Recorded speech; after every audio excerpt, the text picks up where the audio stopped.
como você virou meio quase garota propaganda da igreja em um certo momento. Como foi essa passagem, assim, Rafa, antes da gente começar a gravar, eu falei várias coisas pra você, mas eu acho que é feio a gente viver 6 anos falando bem e aí a gente sai falando mal, sabe? Porque eu vivi 6 anos isso. Eu fui fiel a eles. Eles não foram fiéis a mim. Eu me senti usada, sim. Descartada, sim. Tive que trabalhar o perdão, sim. Trabalho isso.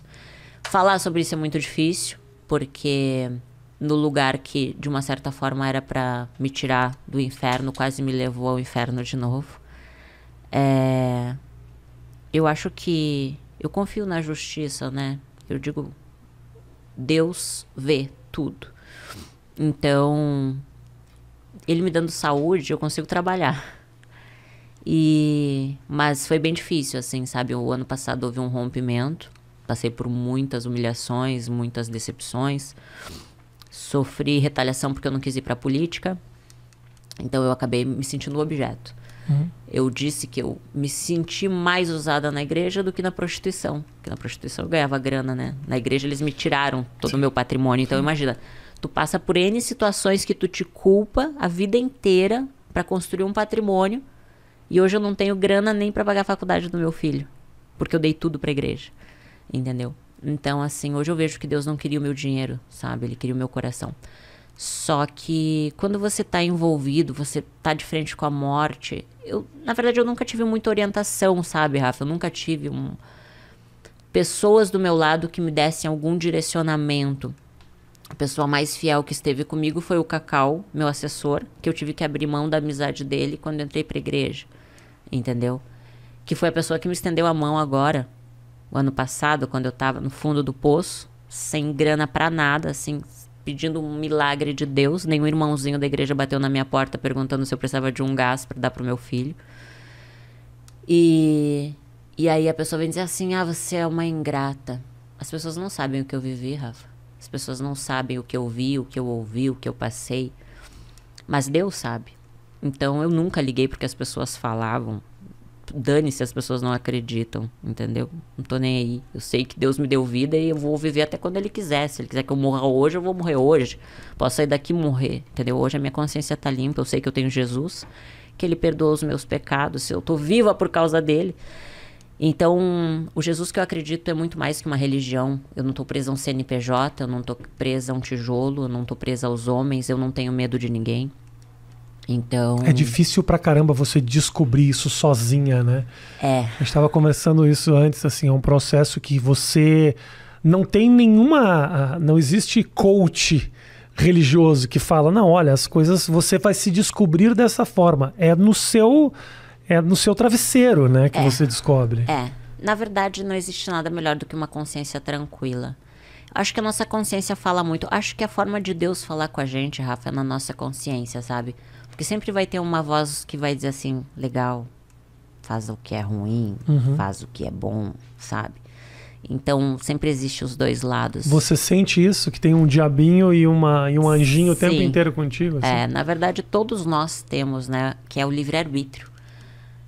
As pessoas dão muito poder ao diabo, sendo que o diabo não tem domínio da gente, porque Deus é criador de tudo, Deus foi feito, Ele fez tudo, tudo é dele e para Ele, né? Então, as pessoas amedrontam muito as pessoas com o diabo, só que o ser humano escolhe, né? Eu escolhi me prostituir. Não foi o diabo que fez eu me prostituir, entendeu? Foram escolhas que eu tomei.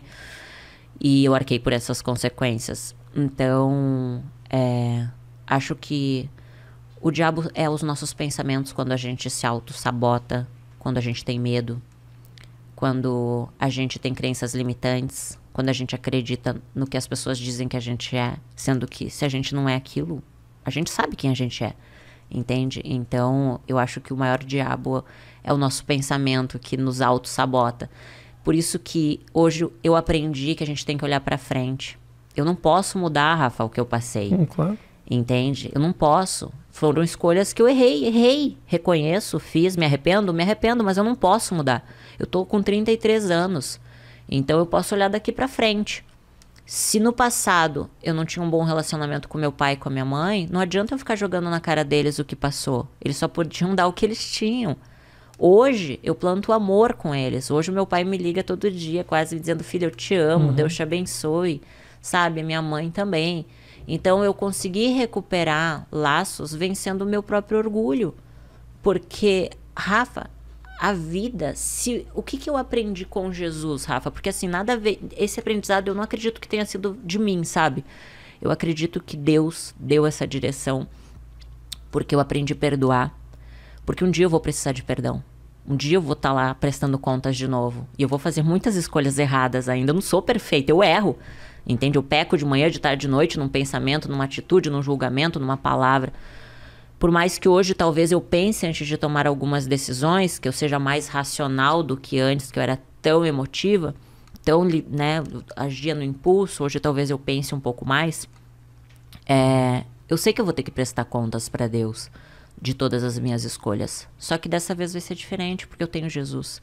E Jesus veio para perdoar os meus pecados, os teus pecados e os pecados de todas as pessoas. As pessoas são livres para acreditar ou não, sabe, Rafa? Mas eu vejo isso como missão. Eu saí da igreja, mas eu não perdi Jesus, entende? As pessoas me julgam muito, sabe? Porque depois que eu rompi com a igreja, o meu trabalho é o Miss Bumbum.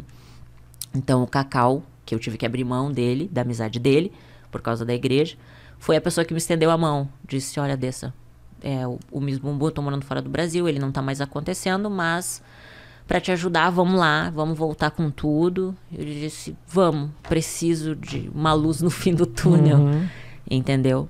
E graças a Deus por isso, porque o Miss Bumbum tá completando 10 anos. Então é um presente para mim também. Imagina, eu participei há 9 anos atrás. Eu não sou mais aquela menininha de 9 anos atrás. Hoje eu não faria as mesmas escolhas que eu fiz no passado. Eu acho que nem você é a mesma pessoa de 9 anos atrás, né?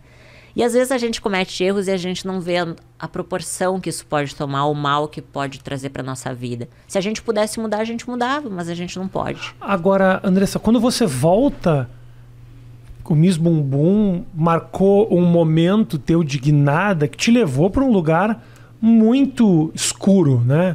Escolhas, Rafa. Assim, eu poderia ter escolhido o lado bom, entende? Porque assim, ó, Gisele Bündchen é sucesso e desfilava de lingerie. Ela fez as escolhas certas, entende? Não é uma lingerie ou um biquíni que vai definir a escuridão. É a escolha que você vai tomar, entende? Não, isso com certeza. A única coisa que eu queria saber de você é as opções, elas vão aparecer. Sim. As tentações, elas vão voltar a aparecer.